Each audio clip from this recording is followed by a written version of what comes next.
Good afternoon, good morning, everybody. My name is Zenovia Harris, and I have the pleasure of serving as the CEO for the Kent Chamber of Commerce. On behalf of myself, my staff, our volunteers and board, we'd like to welcome you to our annual Legislative Wrap-Up.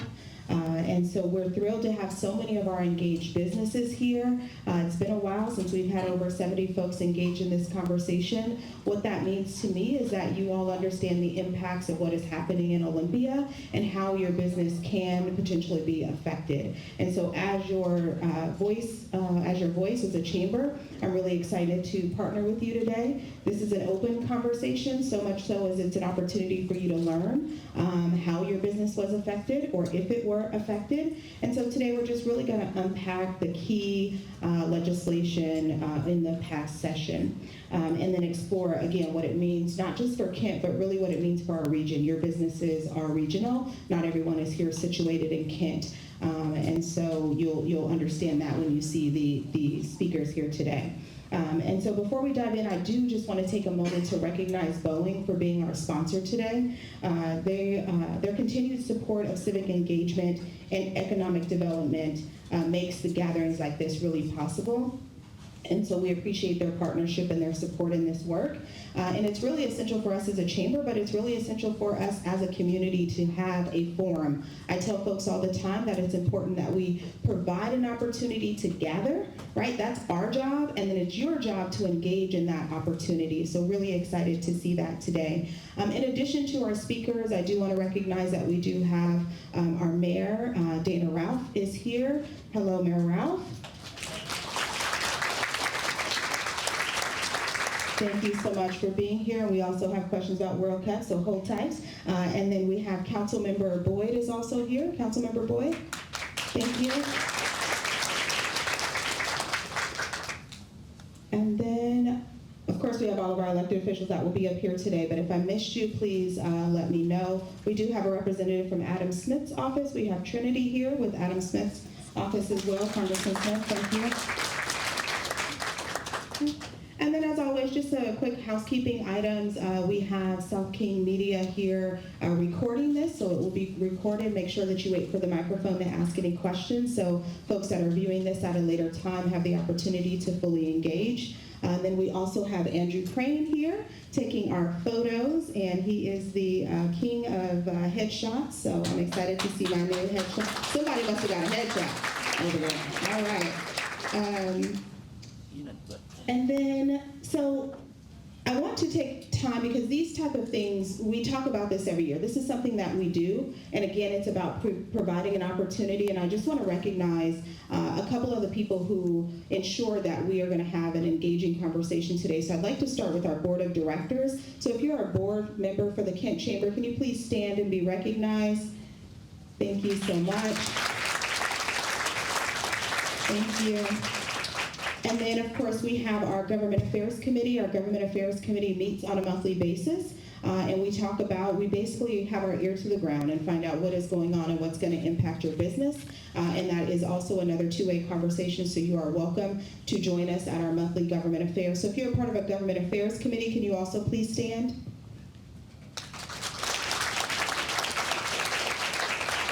Okay. So the 2025, so why are we all here, right? Lunch is good. Thank you so much to Applebee's. But why are we here today?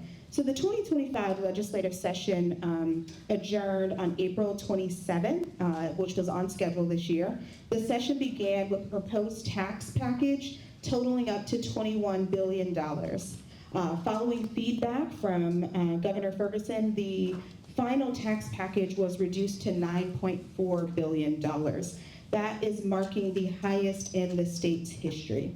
This level of taxation and the changes in revenue policy are significant for the business community as they directly impact a few things. They impact your operating costs, your investment decisions, and also your long-term growth and planning. So several legislative proposals introduced during the sessions are particularly relevant to you as employers, to your employees, and also we'll talk a little bit about rent control, unemployment insurance eligibility for striking workers, and also workforce policies. These proposals, if enacted, of course, We're part of the South Sound Coalition. Let me back up a little bit. The Chamber is part of the South Sound Coalition, so we have 6 or 7 chambers that are part of that coalition where we outline what our agenda is based on what our members' needs are. And so we track a significant number of bills with our lobbyists. And so at the end of the session, we get a report. So we have what is a preliminary report right now. You have access to that preliminary report. On your table, there is a stand up there. There's a QR code, and that's going to be our preliminary. The reason it's not printed is because we will have it updated soon. And so the bills that we're talking about today, we're not going to get through all of them, but essentially you can find out what the chamber was tracking on your behalf as well. And so, again, so if the proposals are enacted, they will affect the labor relations, housing markets, and the cost of doing business here in Washington State. And of course, we are concerned with King County as well. So again, we want to make sure that this is an engaging conversation. One of the other benefits for you or more information is important, information is key, is in addition to having a copy of our preliminary report, you also have a key general business votes for the South Sound Coalition. What does that mean? We only track so many bills as a coalition, right? And so some of the things that we received your feedback on, we're tracking those. If you scan that, you can see how our legislators here today were able to vote on some of those as well. So information is key. You have your name cards, tent cards here. So if you have questions, you're able to ask questions with the microphone or write those down. One of my staff will come around and pick those up when questions are available. So it is my pleasure to introduce the person who's going to be able to moderate this conversation for us today, and that is one of our board members. This is, I almost called you Rob, but this is Cameron Pearson. He is a lawyer here in Kent with Edwin's Law. He's going to kind of moderate this conversation. So at this time, while he's getting settled and I pass the mic, now's a great time for our speakers to come up to the panel. Thank you so much for being here. Thank you, everybody. I appreciate you being here and very much appreciate you allowing me to moderate this conversation. Today we have the honor of hearing from 8 of our 9 invited elected officials. Just as a matter of introduction, as Zenovia mentioned, my name is Cameron Pearson. I'm an attorney here in Kent with the Edwin's Law Group. And I've been a board member for about 2 years now. And I just have really been impressed with both the community outreach and involvement that I've witnessed through the Chamber's activities and the community involvement. But more than anything, just the passion for the local civics that I've experienced as a member of the board. You all are a part of that, and I appreciate you being here today. So, as Zenovia stated, we pride ourselves in the Kent Chamber of Commerce on giving information and providing a platform for our businesses to ask questions. So today, to ensure that we can hear from both the audience and our panelists, we're going to ask that each speaker take about 3 minutes to tell us about their proudest moment from the 2025 session, and also tell us about their biggest challenge from the 2025 session. But before we begin with that, I'd like to recognize Kent School Superintendent Edwin Vela. We all know, we here all know Superintendent Vela, but we also know how important education is and important to workforce development specifically. So what we'd like to do is allow Superintendent Vela to give 3 minutes worth of remarks just on the status of the school districts in Kent in general, and then we will move on to our legislatures. So, Superintendent, the floor is yours. I appreciate it. First of all, I wanted to thank the Chamber for the invitation. I want to take a moment also to thank our elected officials here today, who I'm sure you're going to learn a lot from today about the last session. I also want to acknowledge one of our board members, Andy Song, was here today. Thank you for coming. Yes, thank you. I wanted to first dive into, I know I have 3 minutes, just to talk to you a little bit about the impact on public education as it relates to the federal piece. I want to make sure that you understand how that impacts all districts, not just Kent. I also want to move into the state portion of what the last session did that's a benefit to school districts, and the continued work that's needed to do moving forward. And how we're doing in the Kent School District is also going to be woven in there. The first is, make no mistake, it is an impact of what's happening today in the current administration as it relates to federal funding. It impacts Kent roughly about 9 to 11% of our funding, overall funding of a $540 million budget that could go away very quickly. We know about Title I. We think that's going to be consistent for us. However, in any moment with the current bill, that things could turn, and that's why we have to keep looking forward to how we're going to best leverage our state funding, which I'll talk a little bit about shortly. There's also an impact from a diversity, equity, and inclusion perspective that can affect us from a funding perspective. Immigration, which will, in the next couple of years, will impact if we continue the same course on enrollment. We are the most diverse district, one of the most diverse districts in the country, and that's going to be critical to us. There is an impact to our transgender and our gender expansive students, a direct impact to kids, which we're continuing to help support. And then you all heard of the Department of Ed and some of the things that are going on there that can impact us. I want to move now into the state funding again to say thank you to our elected officials and representatives. We're seeing that the 3 buckets that we asked for, special education, MSOC, and transportation, although not all were funded, is to the extent we need. We did see some support in special education. However, we still need ample funding. And this is not just Kent by itself, it is every district in the state. We look forward to continuing our efforts and working with our representatives as we move forward. Want to move into specifically Kent School District and kind of how we're doing. 5 years ago, when I embarked upon the superintendency here, I talked about continuity and stability, and that means from a student-centric perspective, what do we need to do to make sure we're fiscally stable and solvent moving forward, not just by year, but to the 5-year outlook. And I can tell you right now, albeit we're not out of the woods yet, we are fiscally solvent by continuing to do some of the efficiency reductions that every district will need to make moving forward. What it means to us as a district is that over the next 5 years, we will see a continued impact to our fund balance. However, if we continue to make the changes we need in order to make sure that we have dollars available to stay away from the classroom, we will continue to help support our kids. And we like to use a whole child approach, which includes our mental health supports that our students and families need as well. I want to end off with just what are next steps, okay? While I really appreciate the funding pieces that our state representatives really supported public education, we went from a 43.4% of the state total budget to 43.2%. We're going in the wrong direction as a whole. And so with that said, we continue to ask our communities for support through levies.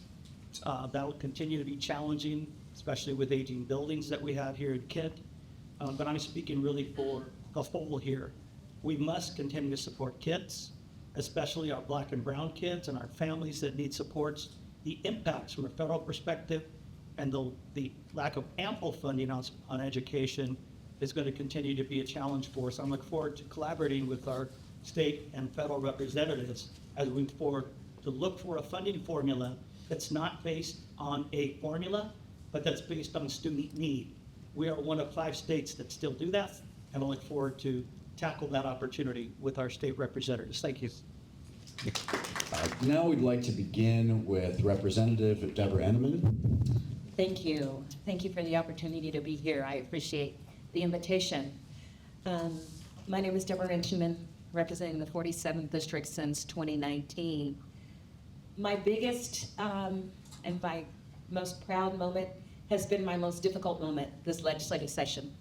Working on House Bill 2015, which was a bill that would fund public safety, community support, education, when the original pursuit of the dollars were simply for the governor to increase the number of law enforcement in Washington state.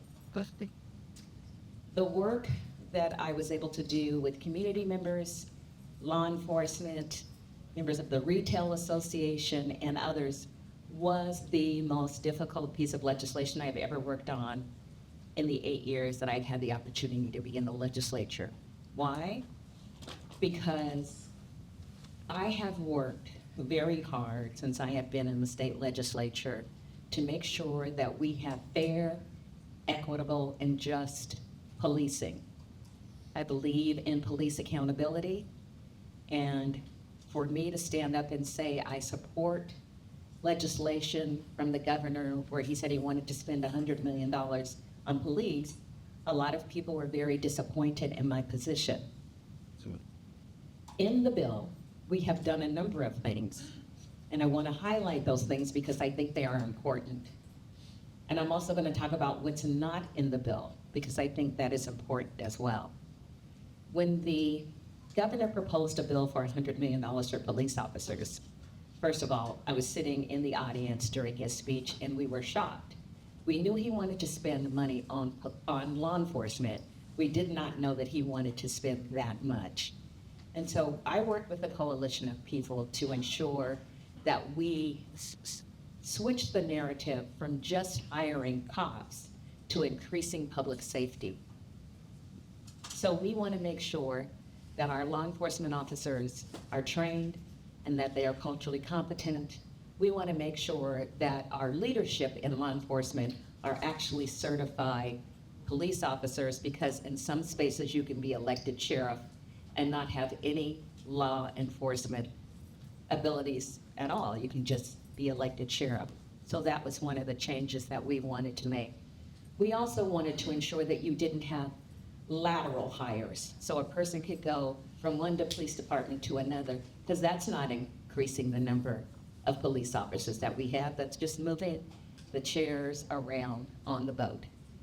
We also want to make sure that as we train new officers, they are trained and certified in all of the de-escalation techniques that we have decided in Washington state we want our police officers to be trained in.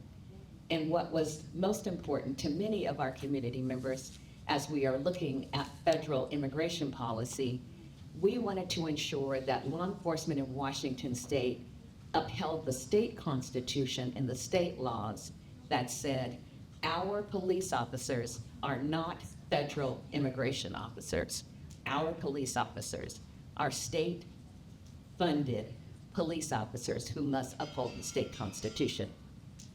That is why this was a difficult bill, but one of the bills that I am most proud of this legislative session. Thank you. Next up, we'll have Senator Claudia Kauffman. Hello, Claudia Kauffman, State Senator, 47th Legislative District. I'd like to start off by saying that this legislative district was extremely difficult, and it was difficult for many reasons.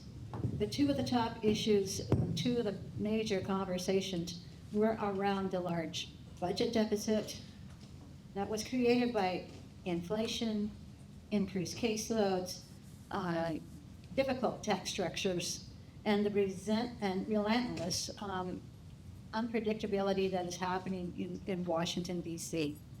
We thought about maybe we could plan for what's happening in D.C., but things change so often, we just needed to focus on here and now. And despite those challenges, we had a lot to accomplish. We wanted to ensure core services like mental health. We wanted to ensure that we have protection. Representative Entenman did an outstanding job on House Bill 2016 in negotiating through all of these things. We also wanted to ensure that we have long-term care, public safety, strengthening food security. We ensured that we had food security for our children, expanded housing, supporting our vulnerable communities. but we also prioritized education. In education, we made a significant improvement in over $700 million in special education. And last year, I was real excited when I was saying we did $300 million. Well, this year, there was a number of things, a number of school districts. A lot of you are here today who visited, and a lot of them were at our event last night, visiting, talking about the need for special education, the need for maintenance and operations, the need to lift the cap on special education. These are things that we took as a priority as a state legislature. But how we did this created a number of things. One, we had to have a budget that we agreed upon. Two, we had to have a budget that the House agreed upon. And three, we had to have a budget that the governor agrees upon. And that takes a long time. It takes a lot of negotiation, a lot of movement that went from one to the other. But these investments that we did, a number of things that proposed that we said, no, we're not going to do that, like the having the furloughs for our state employees. Our state employees are, extremely hardworking individuals that come to work, especially during the legislative session, and provide us a tremendous amount of support and movement. And so we wanted to make sure that there were no furloughs. We wanted to make sure there were no changes in healthcare premiums that were being charged. We wanted to maintain the reserves that we have. So we came upon these things in a very strategic fashion that we worked to maintain both the revenue and the deficits. And I was in Olympia in 2008 when we had the large budget deficit then. And we did an all-cuts budget, and that was extremely difficult, and it impacted people for a long time. And to this approach, for this deficit, we wanted to have more of a balanced approach, to have a number of things that would come in. We did have a lot of cuts, a tremendous amount of cuts in the state revenue. But also, how can we support our local cities and our local governments? And within Representative Entenman, we did work with the city of Kent and ensuring that we have some options available, because Kent is in an extremely unique position in a number of businesses, manufacturing, industrial. It is very unique in that area. In fact, I just met with the aerospace industrial manufacturers here just a week or so ago, talk about the need to preserve the area, the land, but also how we can enhance and work together and create a system that is creating much more opportunities for ourselves, for the community. Personally, I worked on a my time's up today. Okay, she's. Next up, I'd like to have Senator Bob Hasegawa speak, please. So, Bob Hasegawa from the 11th District, which is Tukwila, Renton, and the little bit of northern part of Kent in unincorporated Kent County. So, I guess the biggest victory was actually us getting out on time. Because at the beginning of session, throughout the entire session, it was all touch and go. Nobody could tell you, was there any hope of getting out on time, or we're going to have special sessions, trying to figure this all out, because Senator Kauffman eliminated their, House, Senate, Governor's office, all had different ways of approaching our $16 billion deficit that we were looking at going into session, $16 billion. So on the Senate side, we had tried to say, well, we're going to approach this, it can't be all cuts like we did during the Great Recession. We still haven't recovered from a lot of those cuts. We can't raise all new revenue either. We're going to try and split that baby, forgive that metaphor, but, do half with cuts to the best extent that we could, and do the other half with new revenue. So, my biggest regret, though, was that we had squandered a major opportunity to transform our regressive tax structure into a more progressive one. we had opportunities, as the governor mentioned in his, I think Debra, Representative Entenman described in his inaugural speech, wealth tax was off the table as far as he was concerned. So what other opportunities do we have? Well, we could have done what is euphemistically referred to as a payroll tax, and how that worked was, you were all employers, you pay Social Security 6.5% of wages for each employee. You're paying 6.5%, the employee pays 6.5%, but it's up to a cap of, I think it's like a wage level of 175,000, something like that. And then there's no more taxes paid by either side. What we were talking about doing was eliminating the cap, just extending that payroll tax, but lowering it to 5%. And that would have significantly moved us forward. It would have just been the top wage earners paying that, and the top paying employers paying that tax. Would have helped immensely towards moving us towards a more progressive system without having to make such draconian cuts. Unfortunately, that died without explanation, which is very suspicious to me, and I have a good idea why, but I'm not just going to put it out there right now. So those are my two things, pretty much. Next up is Representative Chris Stearns. And Representative Stearns, we're looking for, in about 3 minutes, your proudest moment and biggest challenge for the 2025 legislative session. My proudest moment is finding this building. No, I mean, I don't want to get too existential on you guys, but I do, when you get done with the session, especially one that's sort of like so, I think hard. It's really tough on people. And you come away from that, a little bit more reflective, a little bit more chastened, a little bit, I think optimistic. But I do think about some of my political heroes who were, when I was growing up, they were the Kennedys. And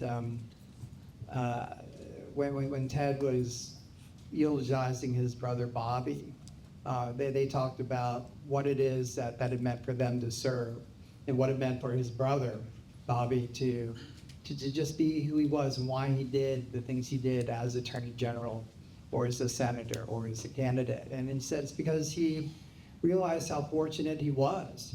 He could look around and see people suffering, and he wanted to bring healing. And he could see people in poverty, and he wanted to raise that. He could see people without health care, and he wanted to bring medicine, and not just in the US, but around the world. And I think that's sort of what we do. The people I serve with, they see suffering, and they want to make it better. And so that's probably the proudest thing I am. I get to serve with such incredible senators and representatives who just want people to live better lives, and they're going to break their backs to make sure that happens. So I do think, in terms of challenges, we still have a horrible tax system, as Senator Hasegawa said. So we're not giving up. We're going to figure out how to make that better.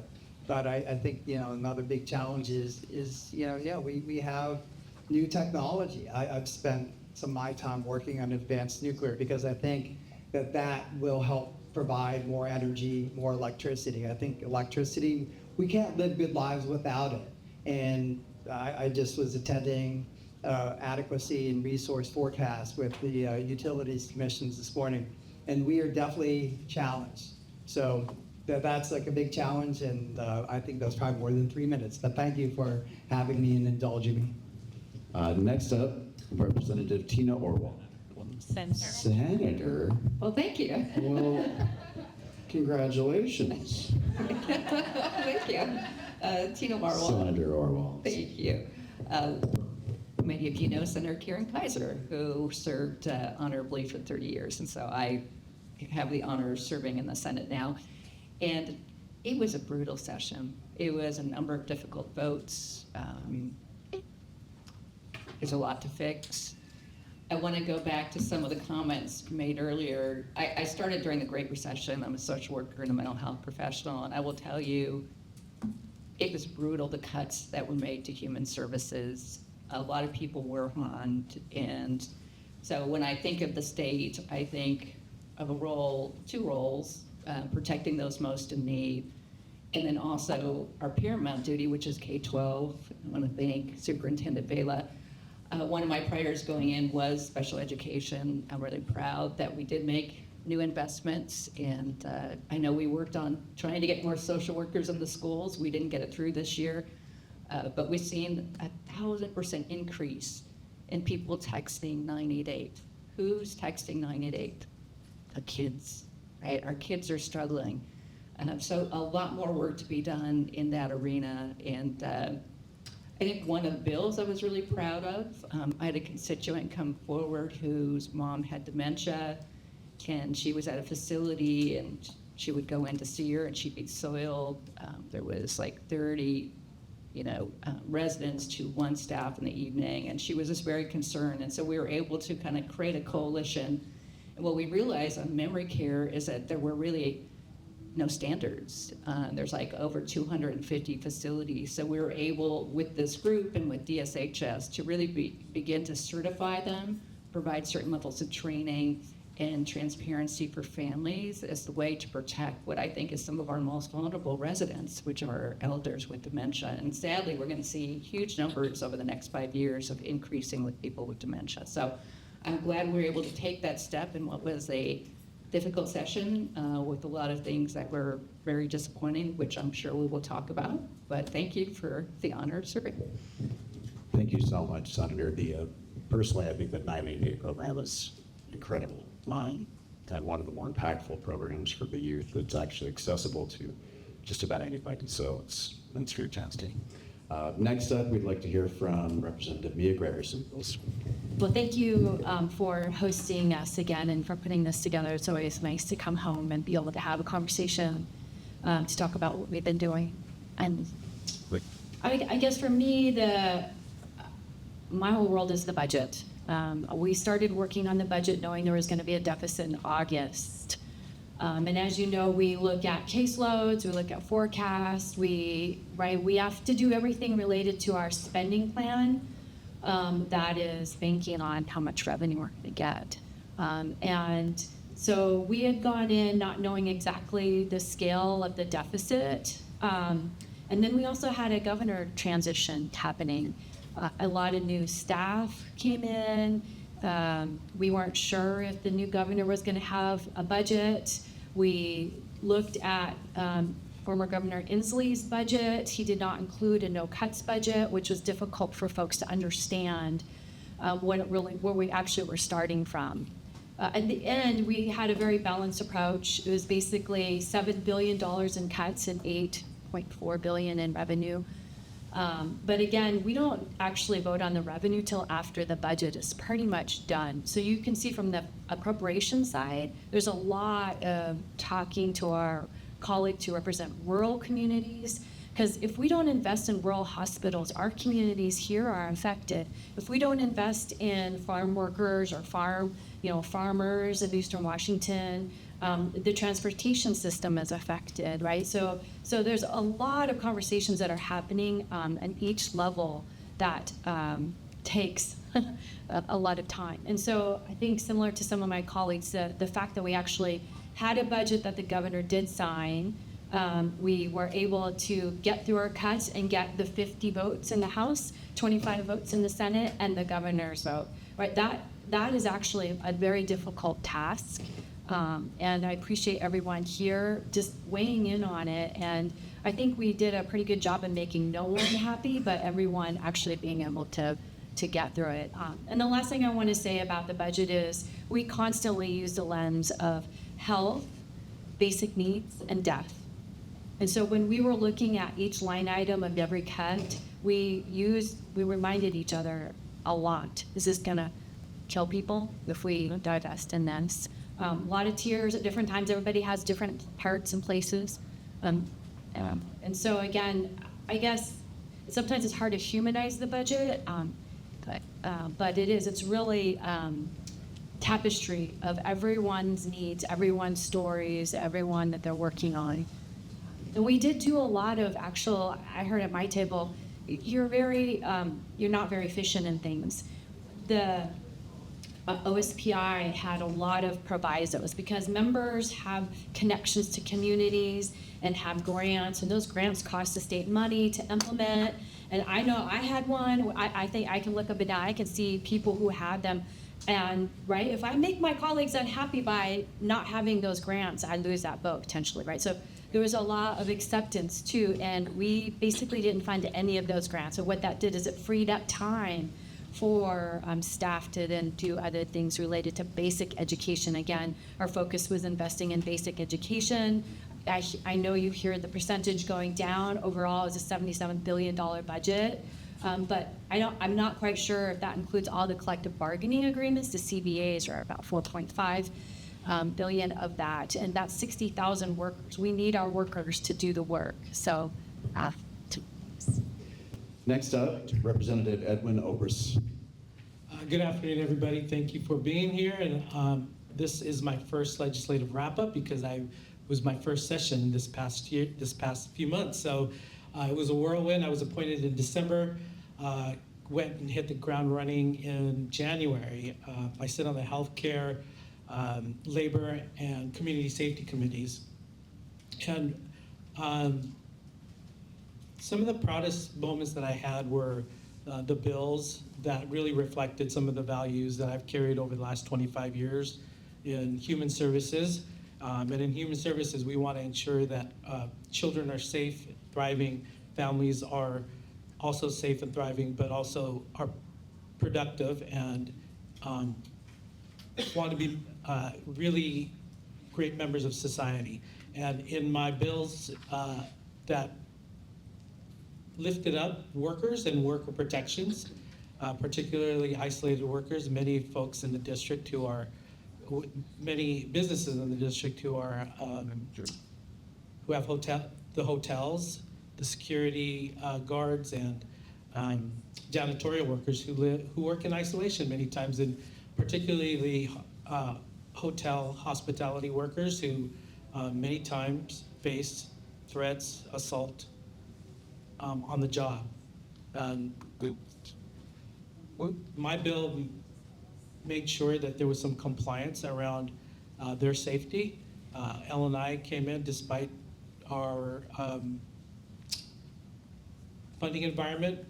We were able to get L&I to come in as a partner to make sure that our partners in the business community were also working with their staff for ensuring that they were trained, that their workers were getting the support they needed, and making sure that the workers had an ability to actually report out when they were being assaulted or threatened. Again, those are reflections of kind of my background in the last 25 years in human services community. I'm really proud of that. The biggest challenges I would probably have to say is coming in as an appointed person, navigating a system that is really based on many times relationships. And I understand that the relationships are so key to ensuring that legislation is passed, because you have not just work across the aisle, but you're working with your colleagues in the same party under a very large tent with very many different thoughts and philosophies. And sometimes that can go you can have really hard conversations, and thus, a bill may end up dying. And so those kind of motions that I went through as a freshman legislator was hard, but I understand that those relationships are also going to be key moving forward in ensuring that my constituents are served to the best ability that I can serve you all. And I am glad to be here and would love to talk to a few more of you after this session. Thank you. And last but not least, Representative David Hackney. Thank you very much.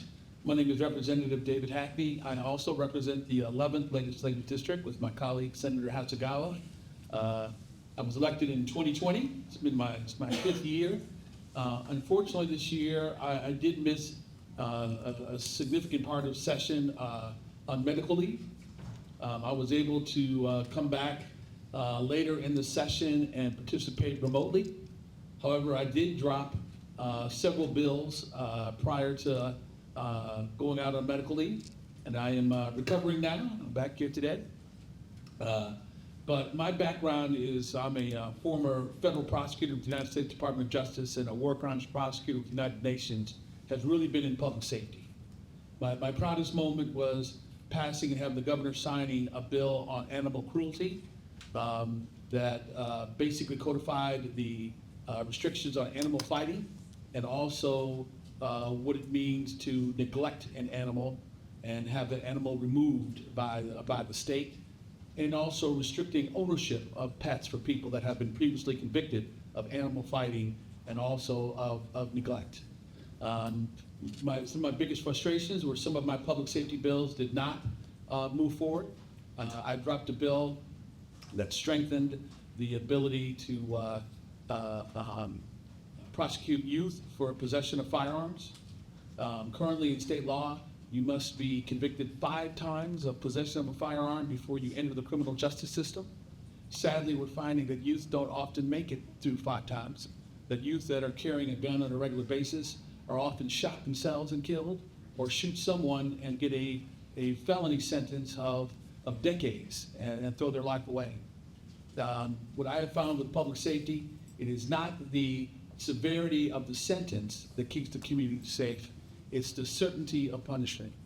Washington ranks low in our ability to solve violent crimes. Part of that issue is that we also rank low in the per capita number of law enforcement for our population. And much like, you may not like the rain, but you recognize it's necessary for flowers and trees. You may not like investment in law enforcement, but I think it's necessary for public safety. Public safety and promotion of public safety is also, police accountability is a major part of that. They are not mutually exclusive. They're the same. The community needs to be safe from police officers and their abuses, but they also must be safe from violent crime. And what we know is that there's a small percentage of people that commit a majority of the violent crimes. And my constituents in South King County have experienced 77% of all the gun violence in King County in South King County. That's unacceptable. And I think we need to step up and stand up and say something about it. And it's not the most, oftentimes not the most popular stance, but I think it's a necessary one. It's what I hear from my constituents, their desire to be safe from violent crime. I was able to work with the city of Kent and the amazing Brianna Murray, who's here tonight, on a street racing bill previously. So I have mostly, my 5 years have been focused on the public safety needs, particularly of South King County. So that, again, has been my proudest moment and sadly my most frustrating, some of the bills that I dropped on public safety not making it through. Thank you. And let's get one more round of applause for all of our legislatures today. From everything that I've heard, this was one of the most grueling and intensive sessions that we've had for quite some time. So I think everybody up here has worked incredibly hard. Excuse me, Hannah. Yes. During this session, we lost Speaker Frank Chop, who was a speaker for 27 years In the Washington State Legislature. Many of us came to be members of the legislature because Frank encouraged us to run. We also lost a colleague by the name of Bill Ramos, who came in the same time that I did. Bill was a runner and a dancer and a wonderful housemate and a wonderful senator, and he unfortunately lost his life during this legislative session. We also have a member of our team by the name of Jamila Taylor, who had a stroke at the end of this legislative session. We suffered great loss. We have been through it. This legislative session, it was not easy for any of us. I want to say it's nice to see Representative Hackney here, as we also knew that he was very ill. This was a difficult legislative session, physically, emotionally, and professionally. Thank you.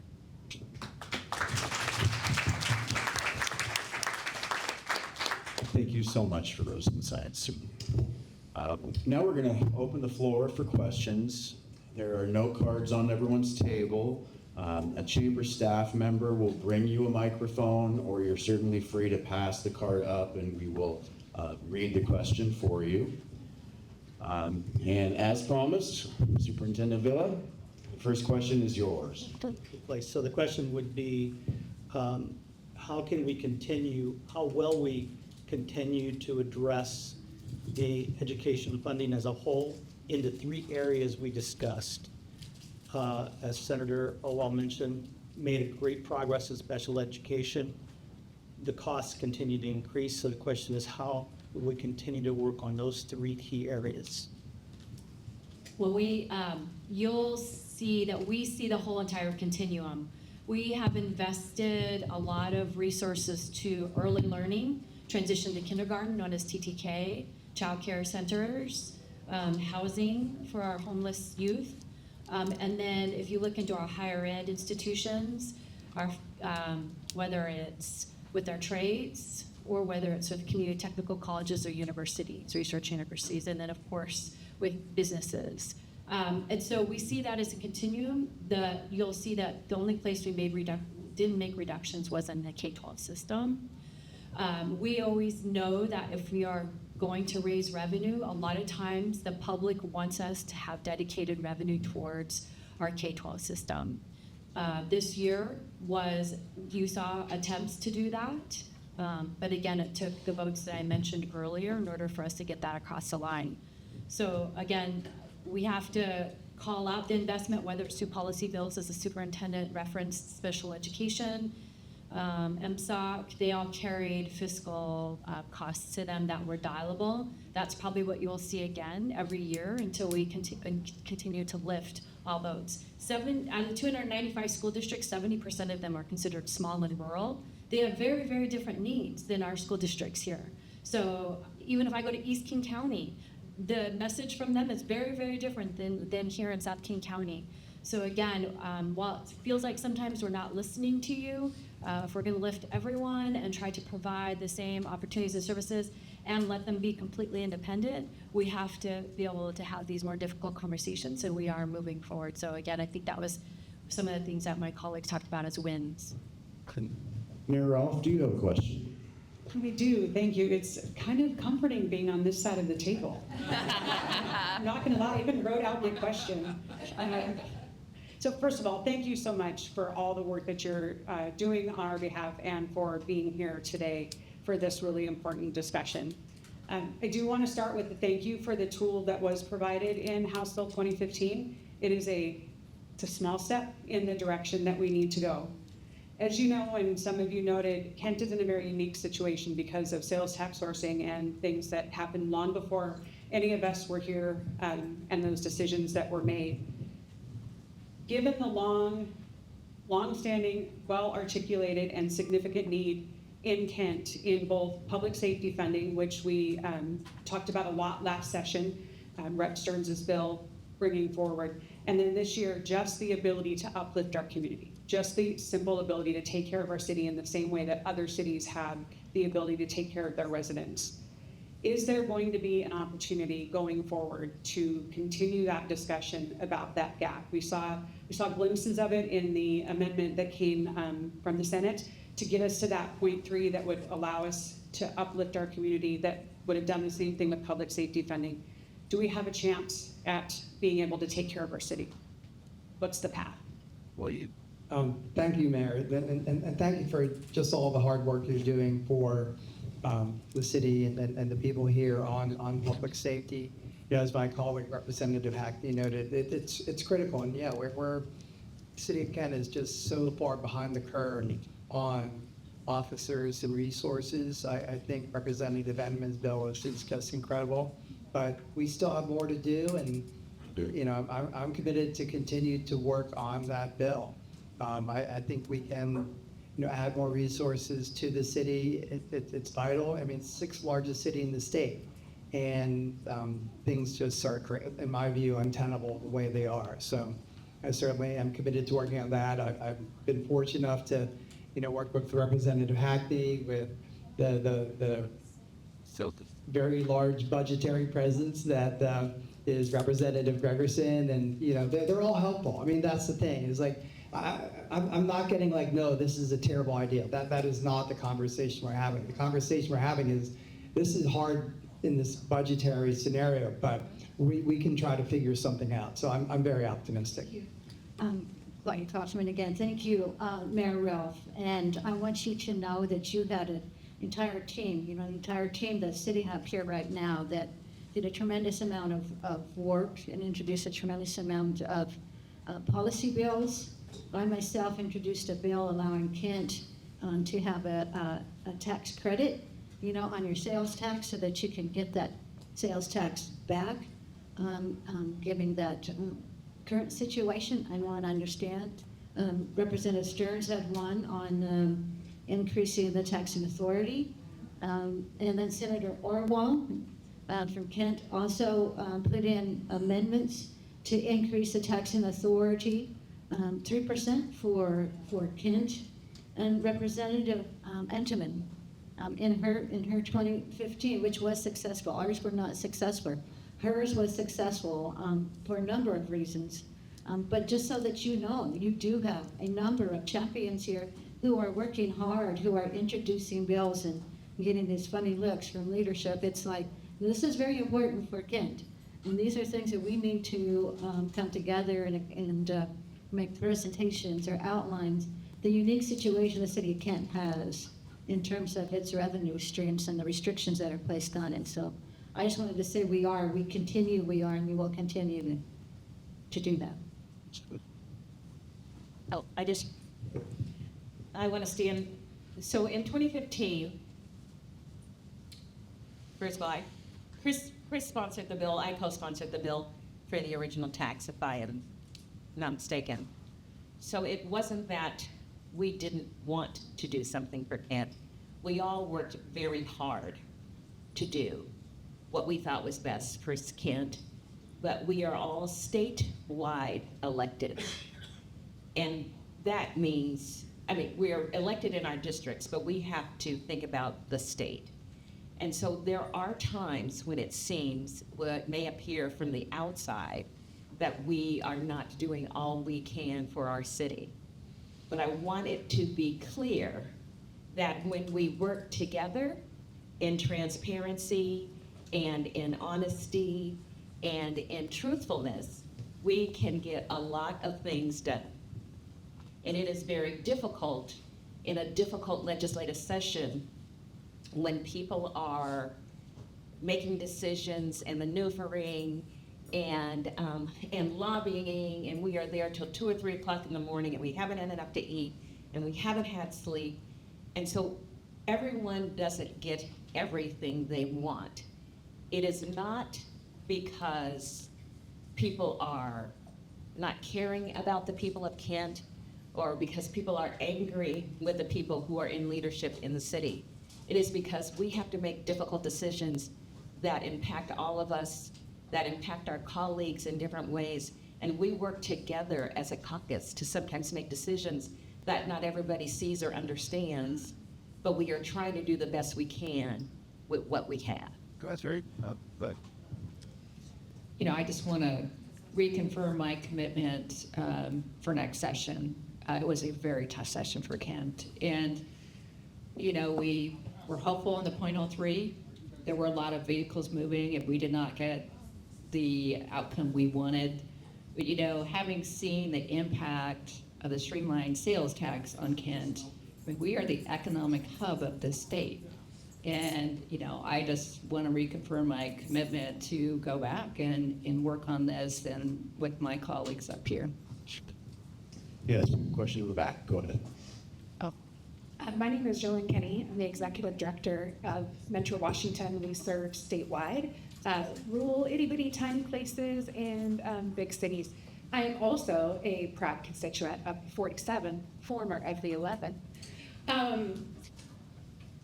One, I want to acknowledge you are humans first, and I know that as a nonprofit whose state budget was completely eliminated, my federal budget has been completely eliminated. The nonprofit community makes up 11% of the workforce in the state of Washington. Layoffs have started, and they are terrifying. So not only from the employee perspective, but the most devastating to me is the impacts to our youth and family. What this session has done, and this is not a blame statement, it is an acknowledgement of the consequences.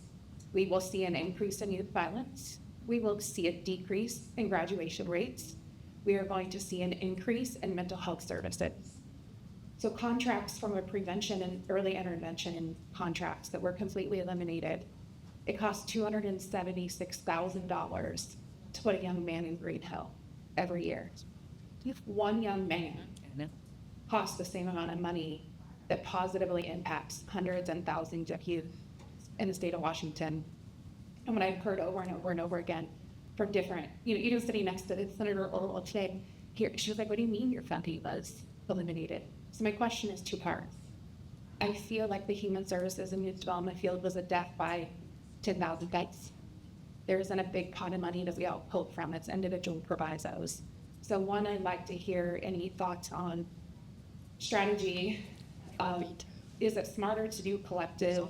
Was there an awareness of the devastating cuts to the nonprofit community because it was a death by 10,000 cut? And also, in terms of the ecosystem, with all due respect, K-12 does not work in isolation. It does not. So when treehouse services are cut for foster youth, when College Success Foundation services are cut for Black and brown high school students and students living in poverty, those may not be in an OSPI-based budget and a mandate, but I assure you, they absolutely impact academics. So I think my question is two-part, are we all working in silos from a committee perspective? Was there an awareness of the collective impact to human services in the nonprofit community?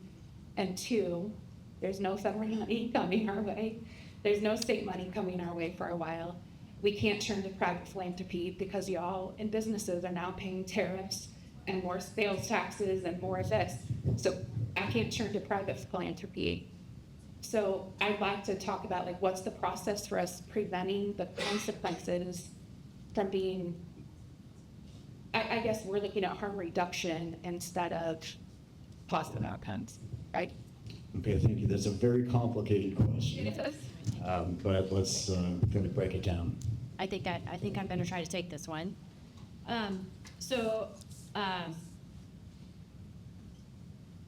We know that. Well, first of all, I visited Green Hill on Saturday, and we met for over 2 hours listening to the folks there. And I'll get to your answer here in a second. I will acknowledge it. Yes, you know what their number one concern was is that we didn't use our capacity to talk about the good stories that are happening inside Green Hill. There are people who graduated with their 4-year degree, their AA degree. So there's a lot of good things that are happening. And I think the reason why I want to bring that up is because media is not kind to the work that we do. Media in general, right, this is not, but in general, the sensationalism though of negative press has overrun the ability for us to tell you the good stories also of the good things that are happening. Political will tends to follow the loudest voices. And in Olympia, it's typically people in suits. And so we have to continue to try to balance all of that. With that, every single decision we made was made we probably did 5 budgets because we basically listened to Inslee's budget, looked at his budget reduction exercise, decided to take it or not. We looked at our own budget reduction exercises, decided to take it or not. Looked at Ferguson's, right? And then had to go to conference with the Senate. So with that, we had a lot of opportunity for input for these things. And the basic answer is that we did invest a lot of one-time dollars to a lot of projects in our state. I think we did a great job in that. There's zero regret to that. But that was not ongoing, and that was the pain that a lot of folks are feeling here. Even, you know, you heard about Planned Parenthood. Those are all one-time dollars. But that means that we're all in this together now to try to figure out, going into the supplemental budget, of what was lost, what can we not live with, and what do we need to do to make those improvements. We knew the federal government was making a lot of statements, and we just had to get out of session so we could finish our budget and then go directly into the next interim of our next budget. I just got back from Denver to learn about new and emerging fiscal issues. We can talk about that later. But the big thing is that other states, red and blue, were able to pass legislation that would force them into a special session if something changed in the federal government. I do not think that the landscape in Washington will allow that. So again, that's kind of this thing where we still, as a state, have to try to figure out how to be less polarized in the rhetoric and more focused on the work. And that is something we are all committed to doing. I want to take a stab at the collective impact approach. My question to the panel is really about what are we going to continue to do. If you recall, we actually work collectively across the state as school districts this year, including PTAs, labor groups, etc. Special education, MSOC, and transportation, although we didn't get anything out of transportation, we'll keep it on our forefront. However, we did just that, so I think I heard we were collective in our ask in that special education, if anything can be done, it would impact every single district in the state. The reason is because what we're paying above and beyond what it costs to educate our special education population, we're asking our community to flip that part of it. For us, it's $69 million out of our levy. And to other districts, you can be proportionate there. So we're going to keep our efforts there, working with our elected officials, working with our others, and to address the nonprofit piece. We need to continue focusing on bills like Senator Orwall had around social workers, because the partnering we continue to do there, and if we can amply fund education, special education, we can use the additional dollars to be able to do some of these things from our communities, because we're serving our Kent community, which is different municipalities. So I wanted just to say, we work well together, we still have work to do, and we want to continue. My name is Steve Scott. I am a Kent Chamber Board member. I am the president of the board of a nonprofit serving our African American women called Sierra Sisters. I am managing broker for the real estate group powered by Keller Williams of 20 years. I am 44 and a mother of two, a 2-year-old, 15, and 21, so nice fun for me. I do have a question. How are the local and state governments investing in minority-owned business development and helping to procure opportunities? Currently, at the state level, we have the Office of Women and Minority Business. We are working to ensure that, and because at the federal level, a lot of these things are unwinding right now. So, in Washington State, we have I-200, which says we cannot prioritize based on gender or race. So we had done federal disparity studies to show that all things being equal, we still had disparate outcomes for women and minority-owned businesses. So we have been able to maintain our Office of Women and Minority-Owned Business. We have been able to certify that those businesses are legitimate businesses, and we have been able to help, where possible, to make sure that you have that smaller businesses, what I like to call micro businesses, because you may have 1 or 2 employees, and you're one of the employees yourself, have the opportunity to at least receive technical assistance to help you create your business plan. We might not be able to be your CPA, but we will actually teach you what you need to ask your CPA if you're looking for a person to do that work for you. We are limited in the work that we can do, but that does not mean that we can't do any work. We will continue. Also, thank you. as I will continue as a legislator to make sure that when we are granting contracts at the state level, that we are looking for qualified people who may happen to be women in minority-owned businesses, because that will at least give you the opportunity to compete and get the work and get paid and grow your business. So that is one thing we are working on. I'm on the transportation committee. I'm not vice chair of transportation, but I have worked very hard in transportation to make sure that those contracts that go out in transportation have openings, and those RFPs go to everyone. Folks have the opportunity to compete at a fair level. So that's what I'm doing.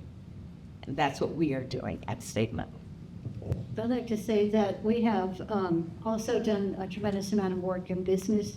Again, based on those limitations that Representative Entenman just spoke of what we can and cannot do. We cannot do that.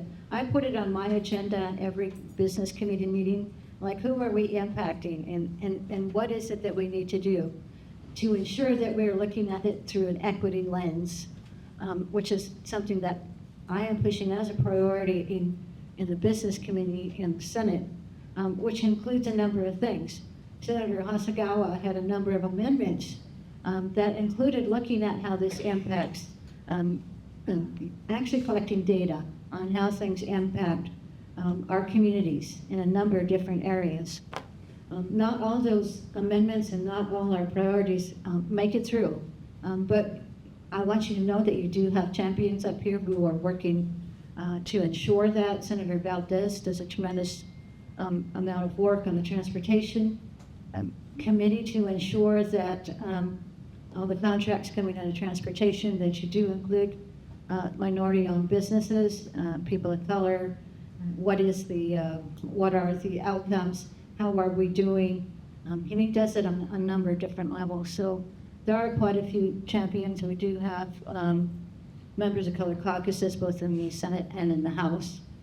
And we communicate and work on our prioritize, our policy and budget items, and that is, something we do look out for. Thank you, Senator Kauffman. I just want to add really quickly, we as a state can still prioritize diversity, equity, and inclusion. I was glad to hear that Superintendent also mentioned that for her school district. That's a key tenet to really what you are asking of us.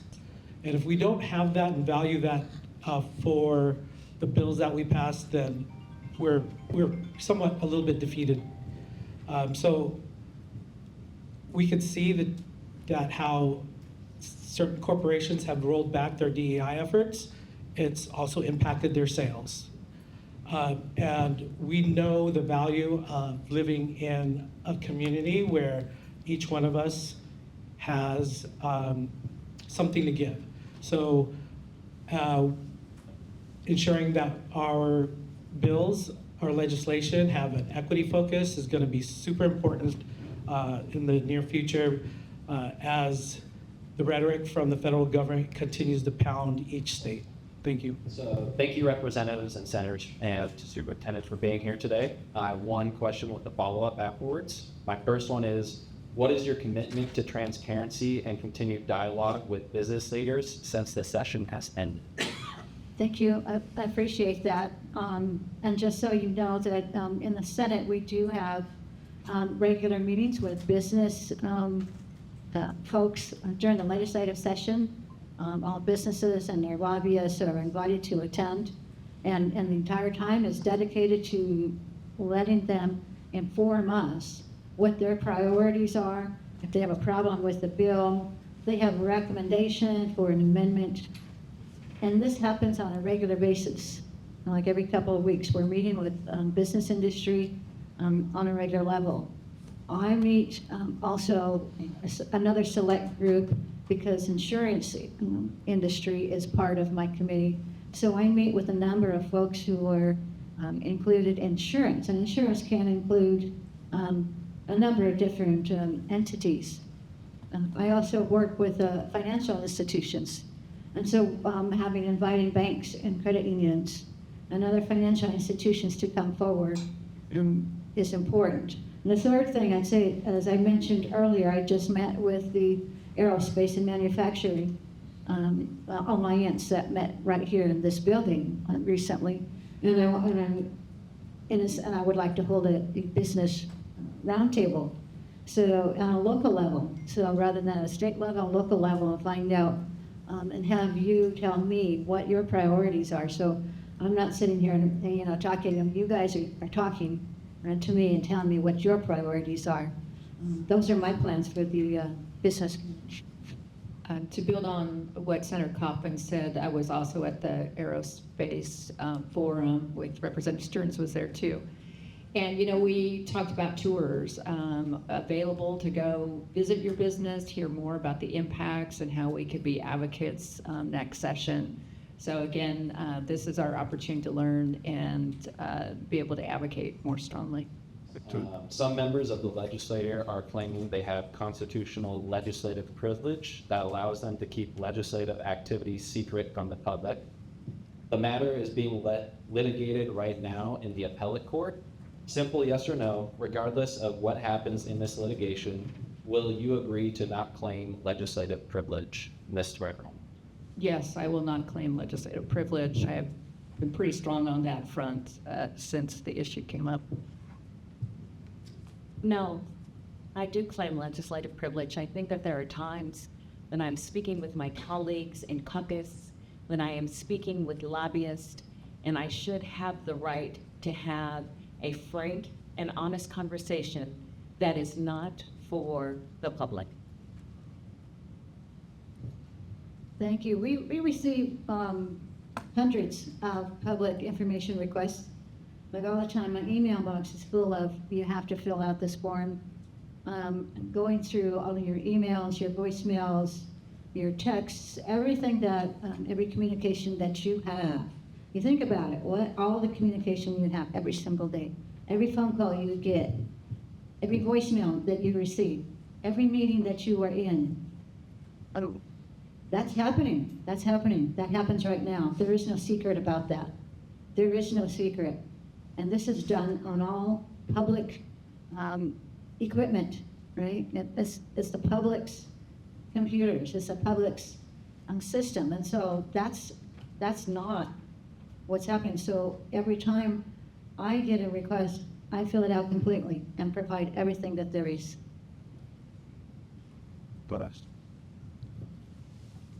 Yes, I believe in transparency in government, and just on the heels of what Senator Kauffman just stated is that we have, the public has all the tools necessary to ensure that we are being forthright and open in our dealings. So any kind of transparency, the question around transparency is yes, and yeah. Can I exercise legislative intent? And that's why. I presume that was a question for each one of us. We're going down the row. I think that's how I interpreted it. I absolutely support Representative Entenman's position. I think that, we are elected to represent our people. If we can't do that in the best way we know how, which is to build relationships. How do you build a relationship if you can't be trustworthy to keep people's personal comments to themselves? So obviously the public is entitled to full disclosure on official business. We're already required to do that. But when we're having conversations, I've negotiated over 1,000 collective bargaining agreements. You have to be able to say, what are you really trying to get to here? What's your goal? When we're talking about having to fill out public disclosure requests, theoretically, that's for any little scrap of paper that has any kind of notation, any thought, a comment by somebody else. We're a part-time legislature. I'm just gonna put it out there. We have lives to live. We can't spend our entire lives thumbing through every scrap of paper and all. Do you know that there was almost 2,000 bills filed last session? We don't have enough time to even look and read each piece of legislation, let alone give it detailed thought and analysis before we have to vote. So what we're doing is depending on people whom we hopefully trust their judgment and their advice on how to vote for things. For instance, the budget bill, 1,000-page document plus, and we had, what, 24 hours to review it? I mean, that's ridiculous. So getting back to the, what do you call it, legislative privilege issue, I think it is in the Constitution. I'm not one to try and usurp the constitutional privilege, but I try to be as open as possible because I know that my constituents need to be able to trust me. So that's my litmus test. Again, I have yet to find the need to exercise that privilege.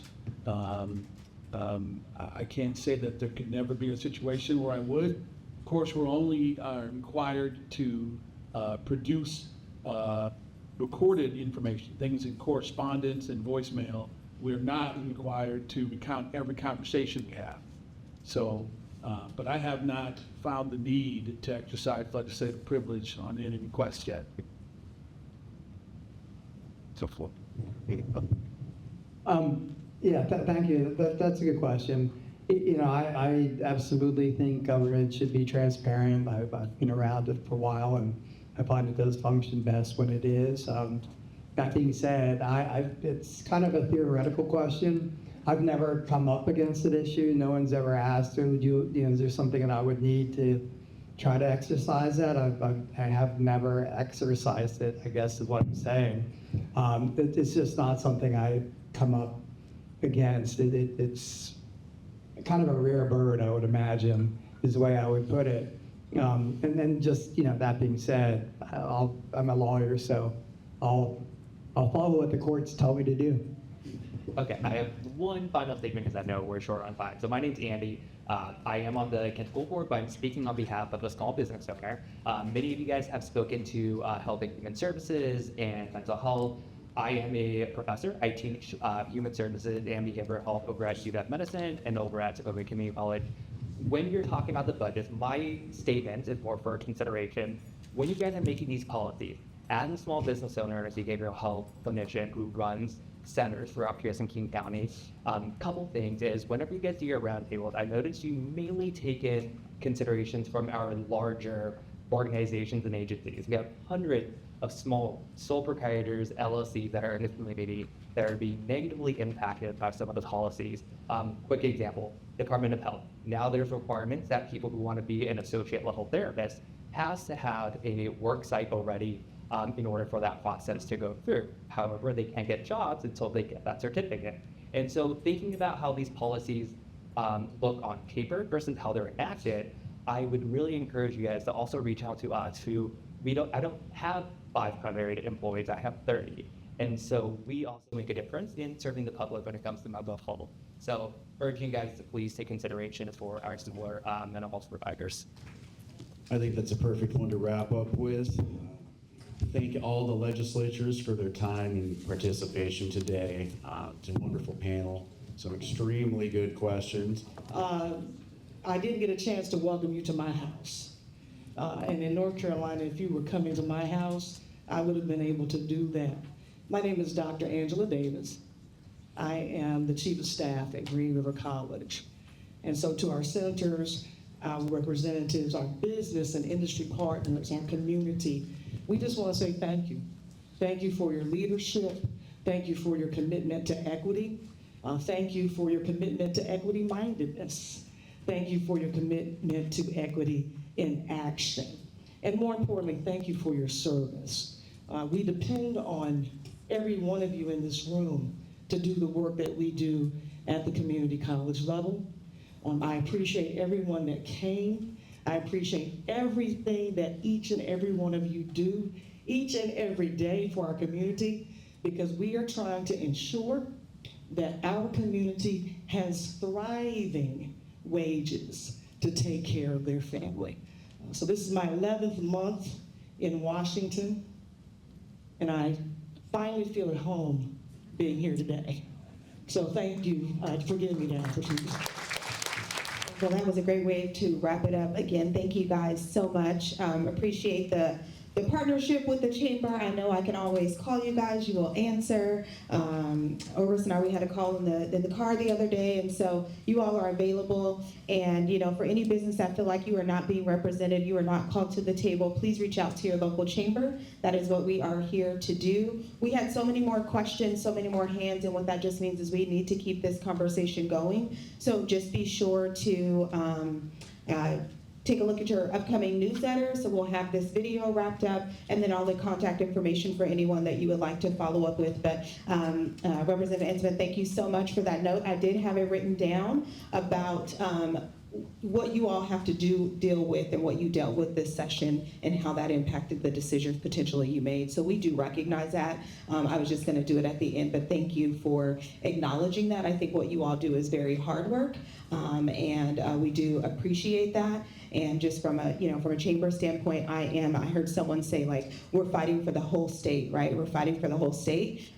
Let's just fight a little bit harder for our little city, right? And I don't know if y'all can do that, because maybe that's why I'm not an elected official. I get paid, I go to work, and I can say those things, but let's just fight, if we can, a little bit harder for our city. And then what is it that we can do? When we're showing up today for this event, we should all be showing up to Olympia for Chamber Day in Olympia. We should all be setting up and going with AWB, so it's not just the big businesses, that it's all businesses. So the opportunity is there, the opportunity is ready, and voices matter, right?